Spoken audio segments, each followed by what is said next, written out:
संजय राऊतला त्याची मतं स्वतःची मांडण्याचा जो काही आग्रह असतो किंवा हट्ट असतो तो दुसऱ्यावर लादत असतो.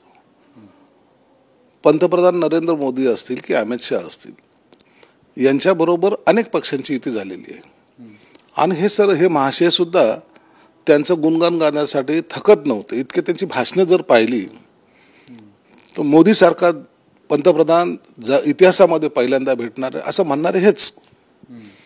परंतु आता यांची साथ त्यांनी सोडली त्यामुळे यांना आलेलं हे फ्रस्ट्रेशन आहे. कोणी विचारायला तयार नाही. एक युतीमध्ये युती धर्म पाळताना हिंदुत्वाची जी काही भूमिका होती ती घेऊन आम्ही पुढे चाललो त्याला गुलाम म्हणतात. मग जर वाईट भाषेत जर बोलायचं असलं तर मग हे काय काँग्रेस आणि त्या शरद पवारांचे रखेल म्हणून काम करतायत का काय? हे त्यांचे रखेल म्हणून काम करतायत.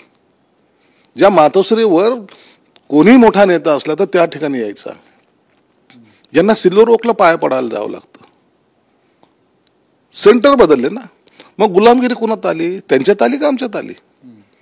म्हणून असे बेताल बोलून स्वतःचा इमेज वाढवण्याचा जे काही प्रयत्न करतात लोक हे जाणवू नयेत की यांनी आज इतकी लाचारी पत्करली की किळस येते किळस. काँग्रेसचा विजय होतो, शरद पवारांचा विजय होतो आणि नाचतायत, फुगड्या खेळत आहेत. हे लोकांना अपेक्षित नाही. म्हणून आता फ्रस्ट्रेशनमध्ये असे तर वाक्य त्यांच्या तोंडातून निघतात.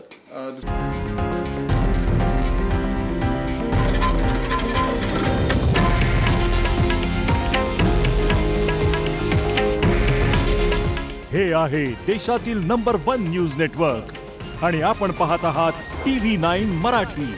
काळजी तुमची, हित महाराष्ट्राचं.